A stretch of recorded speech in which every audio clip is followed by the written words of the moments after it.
तर मुलांनो, मागच्या तासामध्ये आपण इलेक्ट्रिकल टूल्स या प्रकरणामधील वेगवेगळ्या प्रकारची इलेक्ट्रिकल टूल्सची माहिती आपण बघितलेली आहे. त्यामध्ये combination plier, knows plier, side cutting plier, screwdriver, electric knife किंवा वेगवेगळ्या प्रकारच्या सॉ, 10 ऑन सॉ, हँड सॉ, हेक सॉ असं आपण बघितलेलं आहे. आज आपण चिझल बघायच्या सुरुवातीला. हे टूल्समधलं पुढलं टूल्स आहे ग्रॅमर चिझल, जे कार्पेंट्री लोक वापरतात.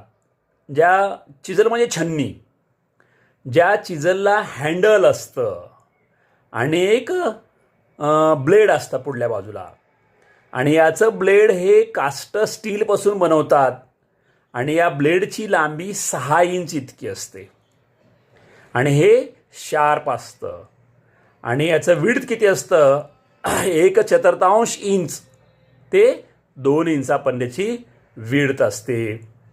याचा उपयोग कुठं करायचा? To remove the unwanted part of wood.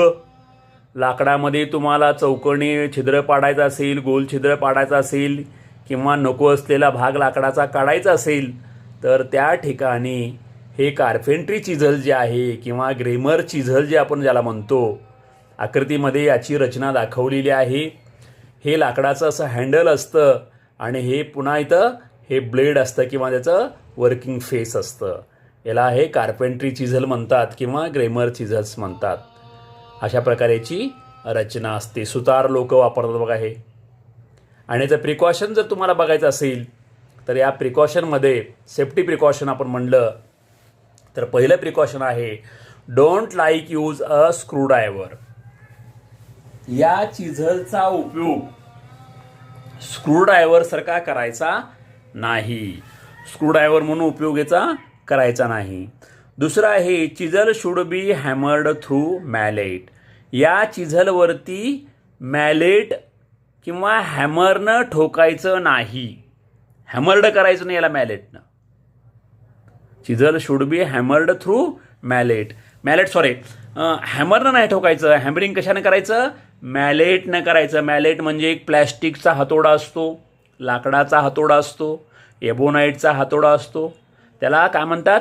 Malate म्हणतात. मॅलेट. आणि ह्या मॅलेटद्वारेच तुम्ही ह्या चिझलवरती ठोकायचं असतं. Don't use without handle. या चिझलला हँडल नसताना उपयोग करायचा नाही. आणि चौथं रब on water stone before using.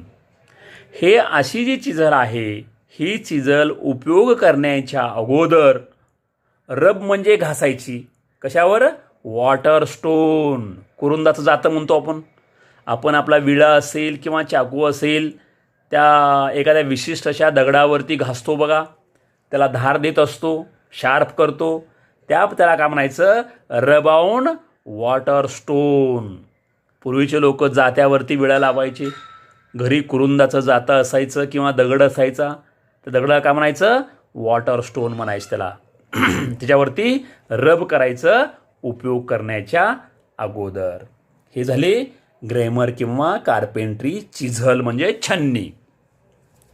दुसरा प्रकार आहे आपल्याला फ्लॅट चिझल. तुम्हाला आकृतीमध्ये दाखवलेली आहे. पूर्ण अशी अखंड अशी हे आयर्नची किंवा स्टीलची असते. याला हँडल वगैरे लाकडी वगैरे नसतं. हे याला म्हणायचं फ्लॅट चिझल. ही चिझल तुम्हाला हार्ड स्टीलपासून बनवतात आणि याचं जे कटिंग एज असतं हे 30 डिग्री ते 45 डिग्री इतकं असतं कटिंग एज. आणि आपण वायरिंग करत असताना या चिझलचा उपयोग कुठं करायचा? आपण वायरिंग करत असताना वेगवेगळ्या वॉलवरती किंवा आपण स्लॅबला किंवा फ्लोअरला वेगवेगळे छिद्र पाडत असतो. त्यावेळेस हे छिद्र पाडण्यासाठी किंवा तिथलं मटेरियल ड्रॉ करण्यासाठी, रिमूव्ह करण्यासाठी या चिझलचा उपयोग करत असतात. It is made of a hard steel and cutting edge at 30 degree to 45 degree round. During wiring, if hole is made on floor or walls then it is used. Safety precaution काय आहे त्या चिझलचे? तर पहिलं precaution आहे चिझल should बी रब at a sharp angle. तुम्ही हे चिझल घासून शार्प अँगल ठेवायला पाहिजे, पहिलं प्रिकॉशन. दुसरं प्रिकॉशन आहे if edge is flatted then rub the edge on water stone. जर हे फ्लॅट झाला असेल, आपण त्याला मुंड म्हणतो, जर हे फ्लॅट झाला असेल, हे झालं असेल, तर वॉटर स्टोनवरती घासून काय करायचं? शार्प करायचं. The edge side of chisel should be properly place. आणि ह्याचं जे एज असतं हे ठेवत असताना, स्टोअर करत असताना प्रॉपरली ठेवायचं. कुठंही असं वाकडं तिकडं किंवा धुळीमध्ये किंवा ऑइलिंगमध्ये ठेवायचं नाही. अशा प्रकारे या चिझलचे किती फ्लॅट चिझलचे 3 प्रिकॉशन सांगितले. उपयोग कुठं? वायरिंग करत असताना भिंतीवरती किंवा स्लॅबला, फ्लोअरला होल पाडण्यासाठी या छन्नीचा उपयोग होत असतो. पुढचं आपलं स्टूल आहे वॉटर स्टोन, कुरुंदाचा दगड. समोर दाखवलंय चौकोनी दगड दाखवलेला, आपण काय म्हणायचं? वॉटर स्टोन म्हणतात. हा थोडा तपकिरी लालसर रंगाचा असतो. याला आपण कुरुंदाचा जात्याचा दगड म्हणतो. पूर्वी या दगडाची जाती तयार व्हायची, ज्याद्वारे आपण वेगवेगळे धान्य बारीक करत असतो आपली आई घरी. तर ह्याला वॉटर स्टोन म्हणतात. आणि याद्वारे आपल्याला काय करतात? जे चिझल असतात, जे नाईफ असतात, याला शार्प करण्यासाठी थोडं पाणी वरी टाकून यावरती रब केलं, घासलं असं, तर या पेनला जसं टोक आलं आहे तसं याला टोक आपल्याला येत असतं. म्हणजे वेगवेगळ्या प्रकारच्या चिझल शार्पनेस करण्यासाठी, वेगवेगळे नाईफ शार्प करण्यासाठी तुम्हाला या वॉटर स्टोनवर रब केलं, घासलं की शार्प होत असतं. तर अशा प्रकारे हे काय म्हणायचं ना? वॉटर स्टोन म्हणायचं. आणि याची रचना आकृतीमध्ये दाखवलेली आहे. पुढचा इलेक्ट्रिकल पार्ट आपल्याला आहे किंवा इलेक्ट्रिकल टूल्स आहे हँड्रिल मशीन. हँड्रिल मशीन जे की हाताने वापरतो. त्याला कुठली मोटर नाही, याला सप्लाय द्यायचं नाही, काही नाही. हातानं हँडलला प्रेस करायचं ह्या, आणि इथं हे ड्रिल बीट असतं. हे बीट आपल्या त्या जॉबवरती ठेवायचं आणि होल तयार करायचं. वेगवेगळ्या लाकडावरती किंवा वेगवेगळ्या मेटलवरती, पत्र्यावरती होल पाडण्यासाठी या हँड्रिल मशीनचा उपयोग केलेला असतो. हँड्रिलला काही हँडल आहे, इथं धरायचं आणि ह्या हँडलनं असं फिरवायचं. इथं गेअर असतात, फिरवलं, इथं बीट लावलं की लाकडावरती काय होतं? होल पडतं. To make the drill on wood or metal this hand drill machine is used. याला बीट किती MM असतं? 6 MMचं बीट असतं आणि ते कार्बन स्टीलचं असतं बीट. हे आपणाला हँड्रिल मशीनला वेगवेगळ्या साईजचे बीट बसून छोटे मोठे बोर्डावरती, लाकडावरती किंवा मेटलवरती वेगवेगळ्या साईजचे होल पाडता येतात. त्यासाठी या हँड्रिलचा उपयोग असतो. हँड्रिलची रचना ही लाकडी हँडल असतं. इथं वेगवेगळ्या गेअर असतात आणि या गेअरला एक पुन्हा हँडल असतं. या हँडलद्वारे ह्याला प्रेशर देऊन फिरवलं जातं. आणि हे जे बीट आहे, हे बीट आपल्या वर्कपीसवर ज्या ठिकाणी होल पाडायचा आहे त्या ठिकाणी हे ठेवलं आणि थोडंफार प्रेशर दिलं तर आणि असं फिरवलं तर इथं होल पडत असतं. तर हे जे हँड्रिल मशीन आहे याचीही काही काळजी घ्यावी लागते. याचे प्रिकॉशन्स काही असतात. ते काय प्रिकॉशन आहेत ते आपण आता पुढं बघूया. पहिलं प्रिकॉशन याचं आहे oil all the moving parts. Oiling म्हणायचं आहे तिथं. तर जे या मशीनचे मूव्हेबल पार्ट आहेत, चलित पार्ट आहेत, फिरणारे जे भाग आहेत त्या भागाला कायमस्वरूपी ऑइलिंग करावं लागतं. ही पहिली काळजी आहे. दुसरी काळजी आहे tight the bit at the mouth of machine. या ज्या ठिकाणी हे बीट बसतं ह्याला माउथ म्हणतात. त्या माउथमध्ये हे बीट अगदी टाईट बसायला पाहिजे. जर बीट हे लूज बसलं तर तिथं होल तुमचं तिरकं जाण्याची, वाकडं जाण्याची शक्यता असते किंवा बीट मोडण्याची दाट शक्यता असते. म्हणून बीट हे माऊथमध्ये टाईट बसवायचं असतं. हे दुसरं प्रिकॉशन आहे.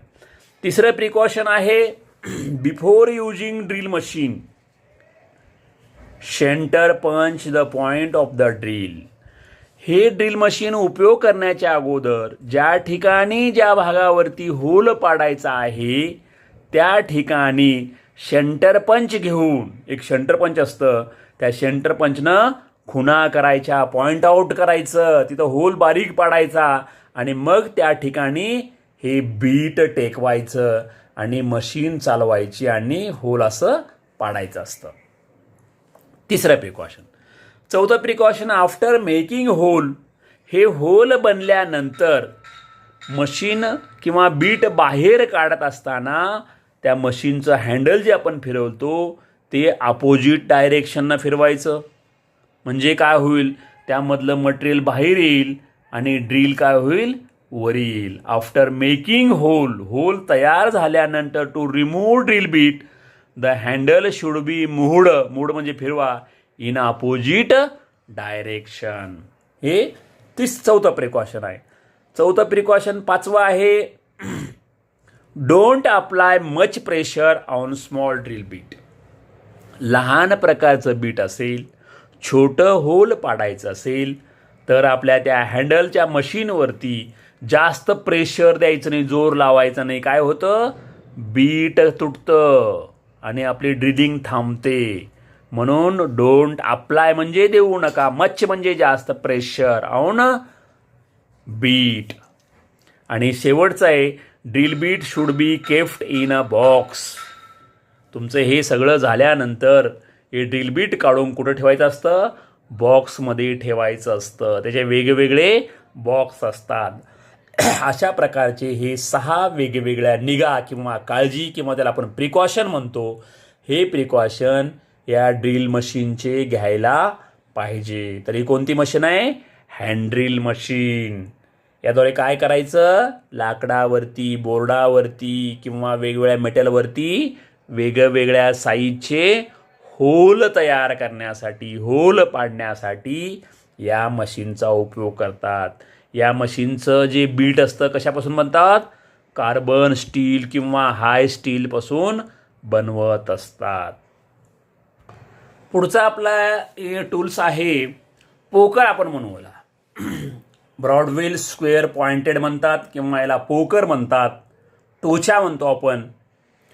हा लांब असतो, ह्याला एक लाकडी हँडल असतं आणि एक असं शार्प एज असं असतं. याचा काय उपयोग आहे, ह्याची योगा रचना आहे, शार्प एज असतं आणि हे हँडल आहे, लाकडी मूठ आहे. आणि याद्वारे तुम्हाला ज्या लाकडावरती, ज्या मेटलवरती तुम्हाला किंवा फिटिंग पाईपवरती, पट्टीवरती तुम्हाला छिद्र पाडायचं आहे, ड्रिल मशीननं होल पाडायचं आहे, त्याच्या अगोदर ते ड्रिल बीट व्यवस्थित सेट व्हावं म्हणून या पोकरद्वारे तुम्हाला त्या लाकडावरती किंवा त्या मेटलवरती छोटं छिद्र याच्या साह्याने करायचं असतं. याचं लांबी कशी आहे, लांब आहे आणि एज कसं आहे, याचं टोक शार्प असतं.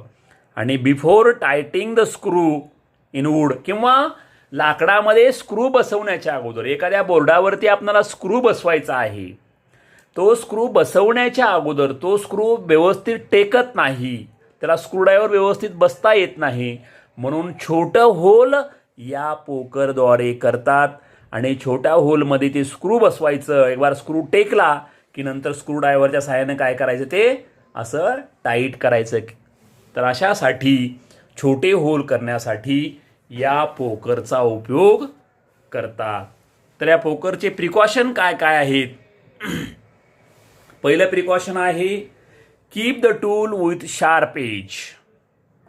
हे जे टूल्स आहे हे शार्प राहायला पाहिजे कायम, मुंड नको आहे किंवा फ्लॅट नको आहे. फ्लॅट म्हणजे मुंड म्हणतो आपण, बोथट झालं म्हणतो. तर हे कसं ठेवायला पाहिजे, शार्प ठेवायला पाहिजे. Don't use to make small hole on the metal. याचा उपयोग मेटलवरती होल पाडण्यासाठी करायचा नाही, फक्त लाकडावरती. लाकडावरती ज्या ज्या ठिकाणी स्क्रू बसवायचे आहेत ते स्क्रू पिळण्याच्या अगोदर, बसवण्याच्या अगोदर जे होल करावं लागतं ते होल करण्यासाठीच याचा उपयोग करतात, मेटलवरती करायचा नाही.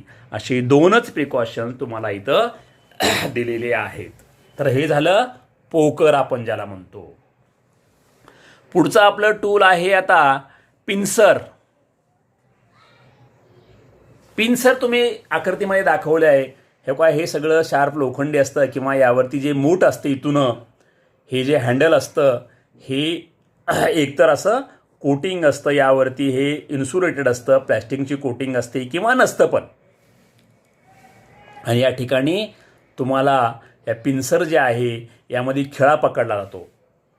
लाकडावरती भिंतीवरती जे खिळे असतात, नेल्स ज्याला म्हणतो, हे खिळे काढण्यासाठी तुम्हाला या पिन्सरचा उपयोग केला असतो.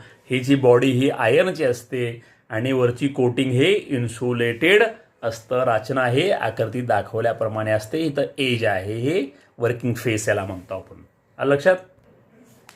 या पिन्सरचा उपयोग तुम्हाला सांगितले to remove nails from the wood. This is used.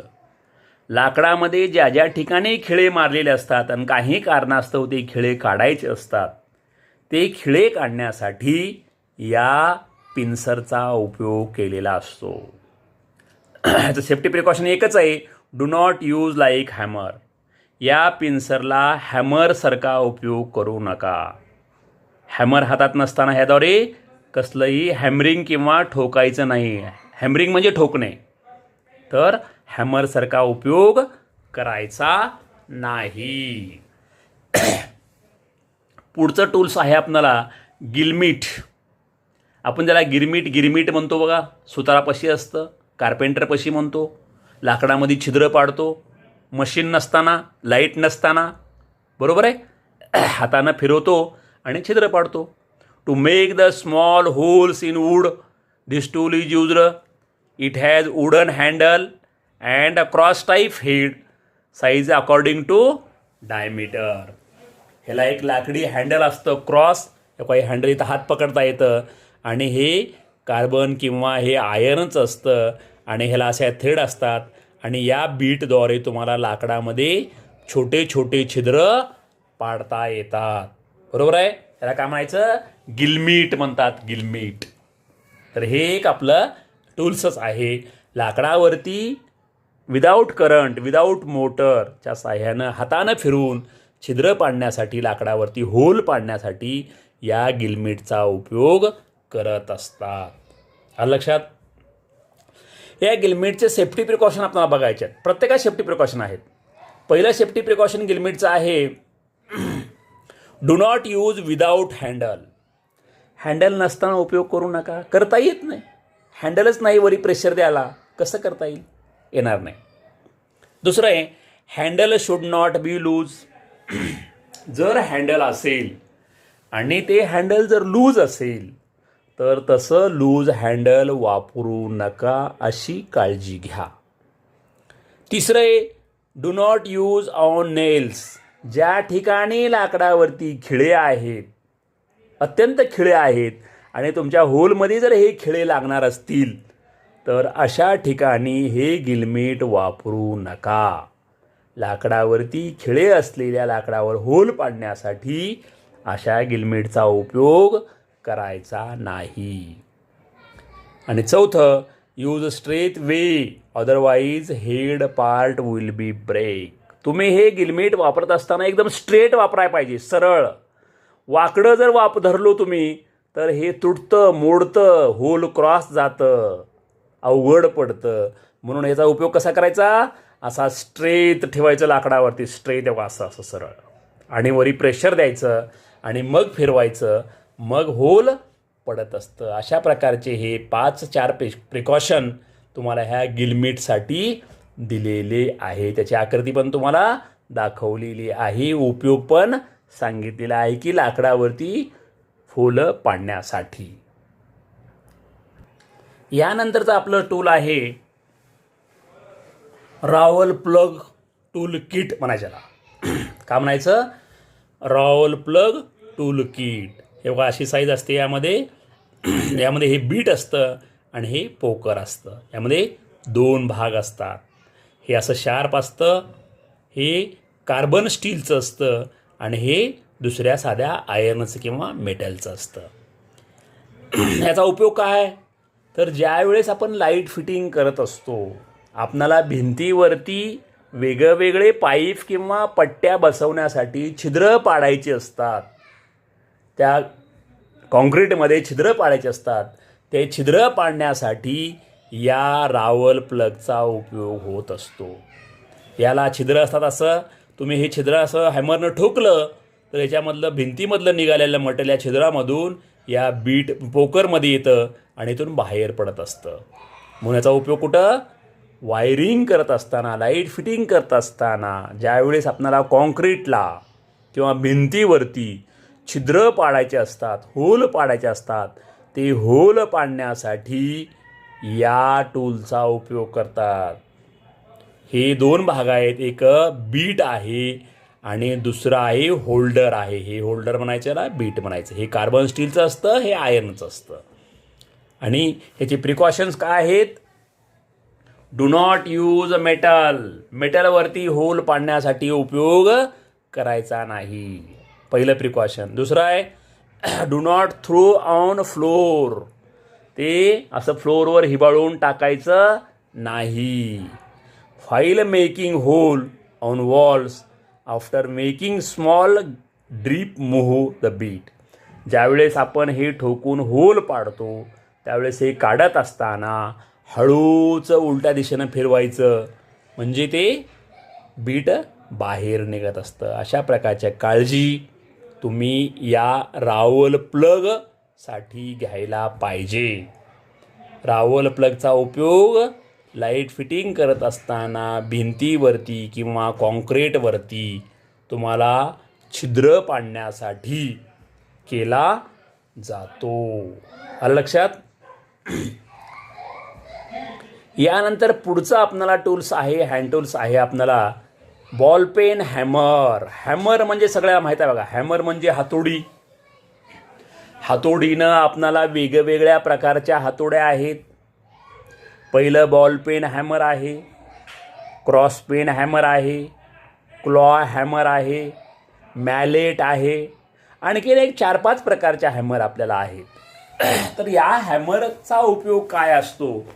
तर बॉलपेन हॅमरचा उपयोग खिळे ठोकण्यासाठी किंवा काही पदार्थाला आकार देण्यासाठी, जे मॅलेटचे मेटलचे पत्रे असतात किंवा कॉर्नर भाग आपल्याला करायचा असतो, कॉर्नरमध्ये थोडं ठोकायचं असतं तर या भागानं ठोकता येतं का या, आणि खिळे ठोकायचं तर ह्या भागानं ठोकता येतं. ह्याला एक हँडल असतं, लाकडी किंवा लोखंडी हँडल, मूठ असते, याला हँडल म्हणतो. आणि हे फेस आहे, मुख्य फेस आहे. तर याला काय म्हणायचं? हे बॉलसारखं वरचे असतं, चेंडूसारखं असतं, म्हणून याला काय म्हणायचं? बॉल पेन हॅमर म्हणतात. हॅमरचे किती प्रकार सांगितले तुम्हाला मी? 4 प्रकार सांगितले.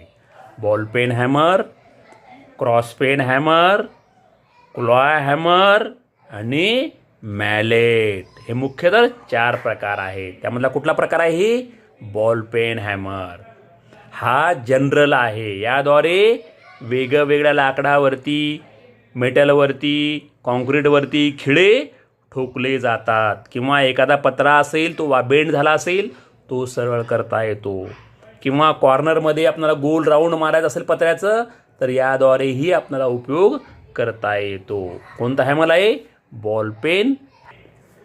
या बॉल पेन हॅमरचा उपयोग तुम्हाला मी सांगितलेला आहे. It is used by to electrician to fix the board और नेल्स ETC. तुम्हाला एखादा बोर्ड फिट करायचा असेल किंवा त्या बोर्डाला खिळे ठोकायचे असतील किंवा भिंतीवरती खिळे ठोकायचे असतील किंवा एखादा पत्रा सरळ करायचा असेल तर त्या हॅमरचा उपयोग होत असतो. ह्याचे सेफ्टी प्रिकॉशन काय आहेत? म्हणजे तुम्हाला काय काळजी घ्यायचं आहे? हॅमरसाठी काय काळजी घ्यायची आहे? बॉलपेन हॅमरसाठी handle should be tight fixed. याचं हँडल फिक्स पाहिजे.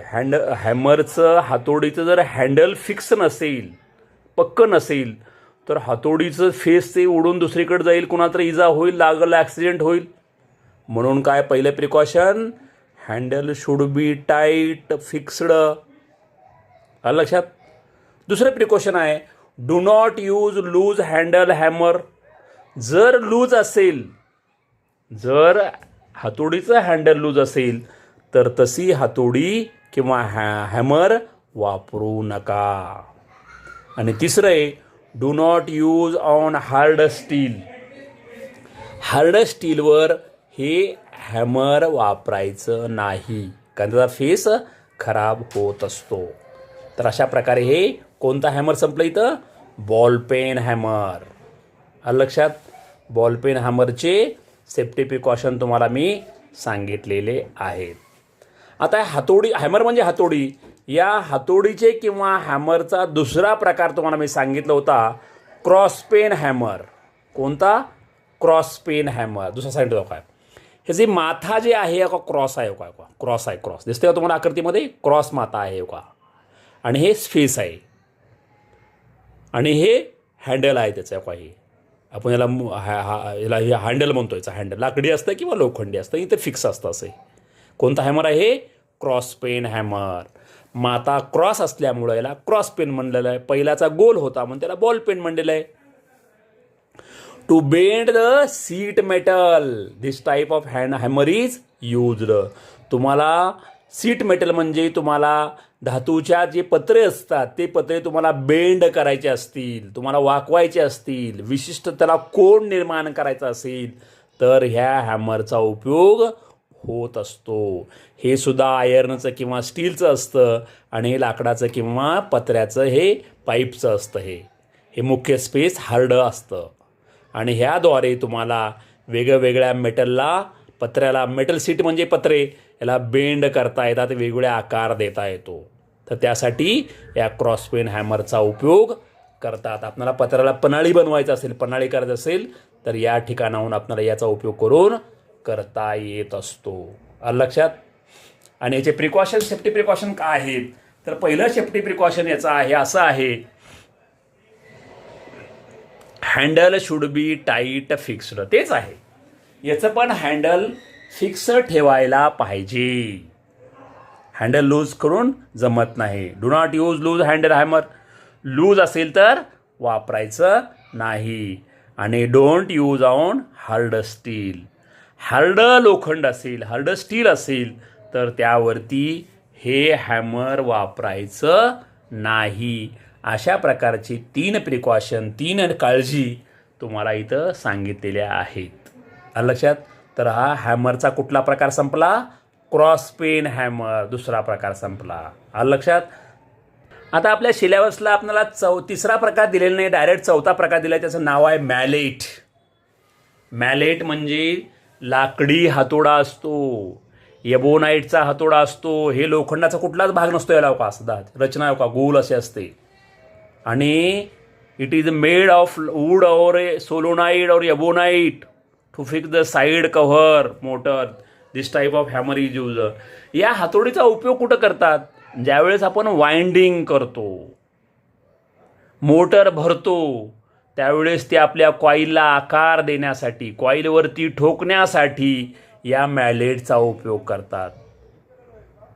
To made the coil in motor, to shape in coil, वेगवेगळ्या साईजमध्ये कॉईल ठेवण्यासाठी, त्याच फिक्स जागेमध्ये कॉईल बसवण्यासाठी या मॅलेटचा उपयोग करतात.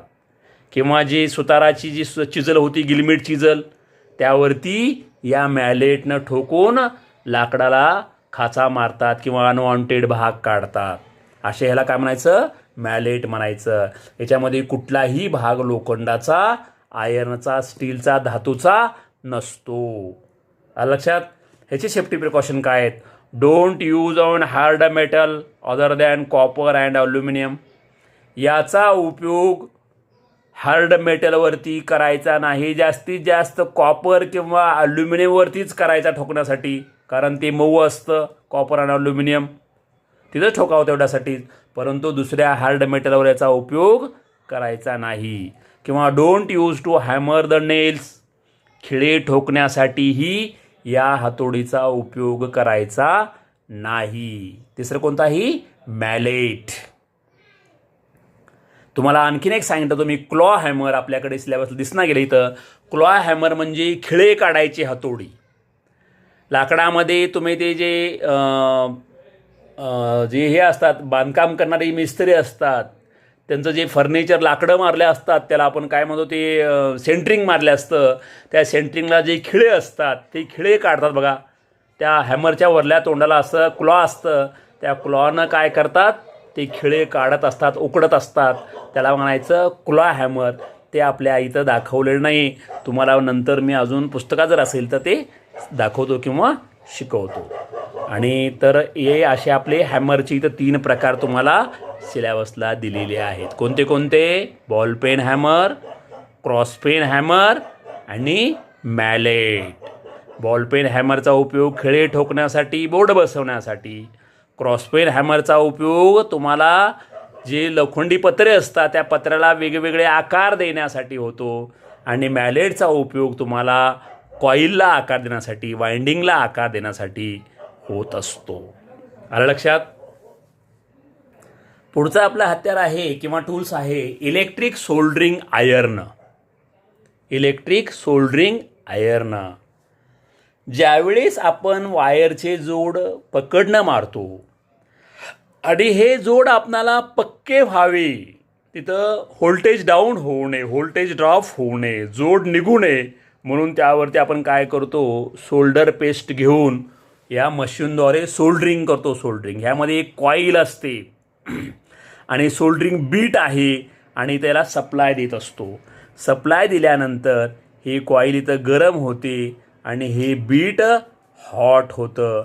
आणि या बीटला जर आपण इथं सोल्डरिंग मेटल लावला आणि त्या जोडवरती, वायरच्या जोडवरती ठेवलं तर ते जोड पक्के बनतात.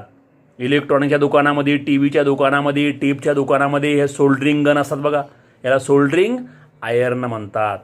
या सोल्डरिंग आयर्न काय होतं, आपण ज्यावेळेस मोटर भरतो, मोटर भरल्यानंतर त्या मोटरचे कनेक्शन केल्यानंतर ते जोड जे आपण मारत असतो ते जोड, त्याला जॉईंट म्हणतो आपण, जॉईंट पक्के करण्यासाठी या सोल्डरिंग आयर्नचा उपयोग असतो. यामध्ये इथे बॉडी आहे, यामध्ये हिटिंग कॉईल असते, हिटिंग एलिमेंट असतो आणि याला इथून सप्लाय दिलेला असतो. आणि हे सोल्डरिंग बीट असतं. सोल्डरिंग मेटलद्वारे हे पगळावून त्यावरती मेल्ट करून आपण जोड पक्के करत असतो. याचं नाव काय? Soldering iron. या सोल्डरिंग आयर्नचे प्रिकॉशन काय घ्यायचे? The tool should be properly earthed. हे टूल्स कसं, हे जे टूल्स आहे हे प्रॉपर अर्थड केलं पाहिजे. म्हणजे ज्या ठिकाणी आपण हे बोर्डावरून सप्लाय घेत असतो त्या बोर्डावर अर्थिंगची योजना तिथं पाहिजे. म्हणजे माणसाला आपल्याला शॉक लागू नये. कारण हे पॉवर टूल्स आहे, यामध्ये कॉईल असते आणि त्या कॉईलला सप्लाय म्हणजे करंट जास्त घेत असते, ते वॅटेज जास्त असतं तिथं त्या कॉईलचं. म्हणून त्या वापरणाऱ्या माणसाला धोका होऊ नये म्हणून ती प्रॉपरली अर्थड केलेली असावी. Use flux for soldering purpose. आपण ज्यावेळेस वायरचे जोड मारत असतो त्याला सोल्डरिंग म्हणतो. आणि सोल्डरिंग करत असताना सोल्डरिंग फ्लक्स एक असतं, एक असं चिकट अशी डब्बी असते, ती अगोदर लावावं, त्याला सोल्डरिंग फ्लक्स म्हणायचं. त्यामुळं जोड पक्के होतात व जोडपासून ऑक्सिडेशन किंवा कुठलाही दुर्गंधी वायू तयार होत नाही. म्हणून सोल्डरिंग करत असताना काय काळजी घ्यायचं? सोल्डरिंग फ्लक्सचा उपयोग करायचा. आलं लक्षात? तर अशा 2 प्रकारचे प्रिकॉशन्स तुम्हाला या सोल्डरिंग गनसाठी दिलेले आहेत. पुढचं आपलं इलेक्ट्रिकल टूल्स आहे ट्राय स्क्वेअर. गुण्या गुण्या म्हणतो आपण त्याला मराठीमध्ये, ट्राय स्क्वेअर. हे बघा असे इकडं 90मध्ये इकडे पट्टी असते, इकडं हे स्टीलचं असतं आणि यावरती असे 1 इंच 2 इंच सेंटीमीटरमध्ये आणि इंचामध्ये अशा मार्किंग असतात. It is a made a 2 blade of hard iron. हे 2 ब्लेडच्या बनलेलं असतं. कशापासून असतं? हार्ड आयर्न म्हणजे हार्ड लोखंडापासून बनतात. आणि परपेंडिक्युलर अँगल तुम्हाला ठेवण्या 2 ह्याच्यामध्ये 2 प्लेसमध्ये 2 प्लेटमध्ये 90 डिग्री अँगल तुम्हाला व्यवस्थित असं म्हणजे करण्यासाठी या गुण्याचा किंवा या कशाचा ट्राय स्क्वेअरचा उपयोग होत असतो. मराठीमध्ये याला गुन्या म्हणतात, त्याला ट्राय स्क्वेअर म्हणायचं.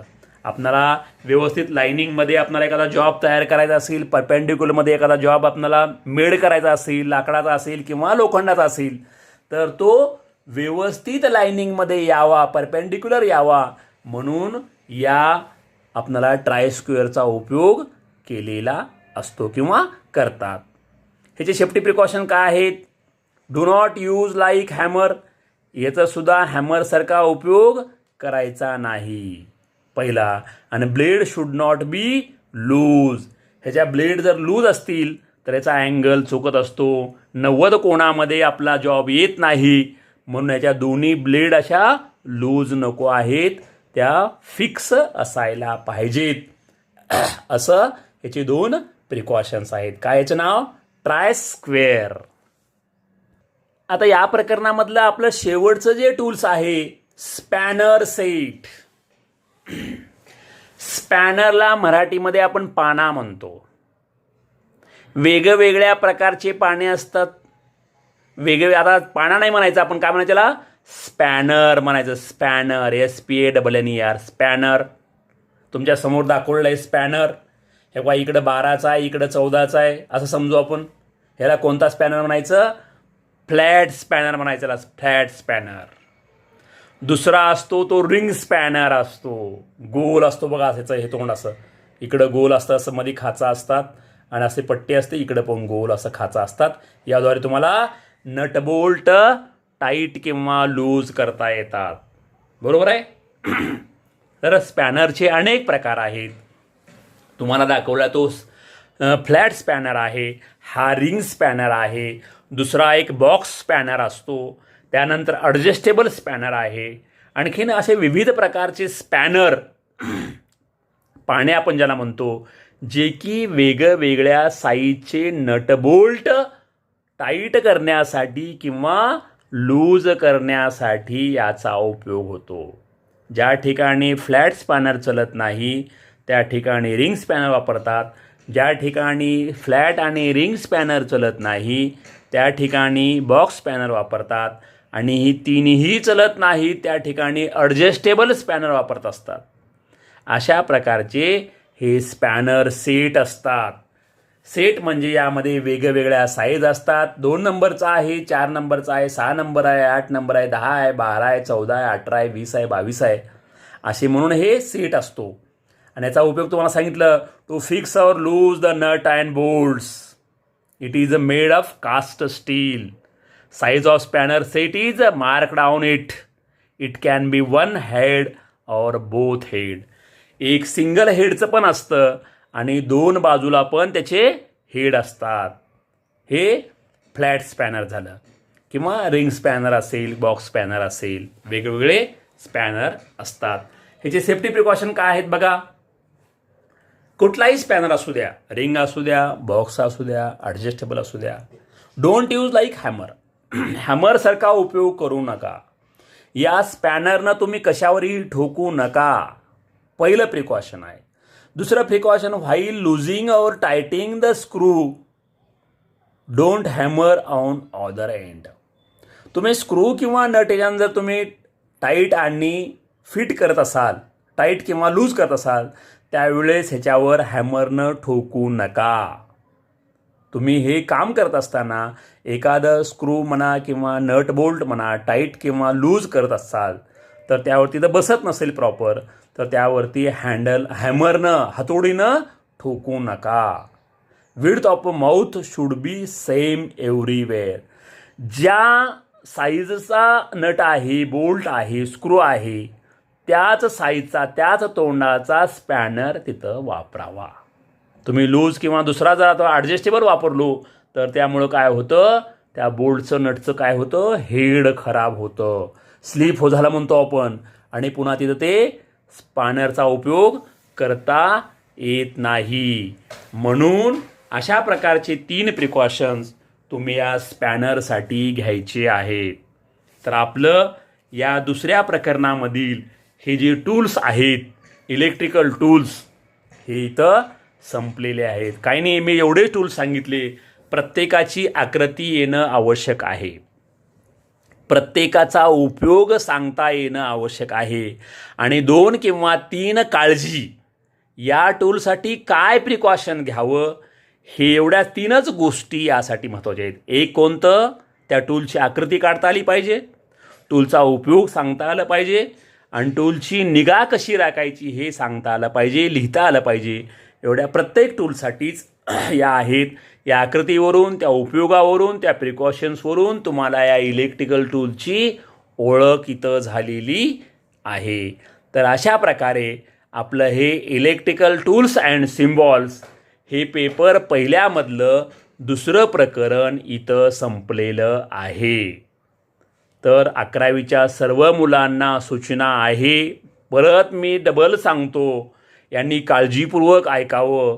या 2 वह्या अगदी सुंदर, एकदम सुटसुटीत आकृत्या, एकदम पेननं चांगल्या प्रकारे नावं देऊन, लाल पेनचा वापर करून हे दोन्ही प्रकरणं एका वहीमध्ये लिहून काढायचे आहेत. आणि दोन्ही प्रकरण लिहून काढल्यानंतर स्कॅनर ॲपद्वारे फोटो काढून PDF तयार करायची, आणि ती PDF मला तपासण्यासाठी पाठवून द्यायची. जे विद्यार्थी हे काम करत नाहीत त्यांच्या पालकाशी संपर्क साधला जाईल, त्या संपर्काचं रेकॉर्ड केलं जाईल, आणि त्यामुळे तुमचे जे इंटरनल 120 मार्क जे आहेत हे 20 मार्क तुम्हाला देता येणार नाहीत, याची सर्वांनी नोंद घ्यावी.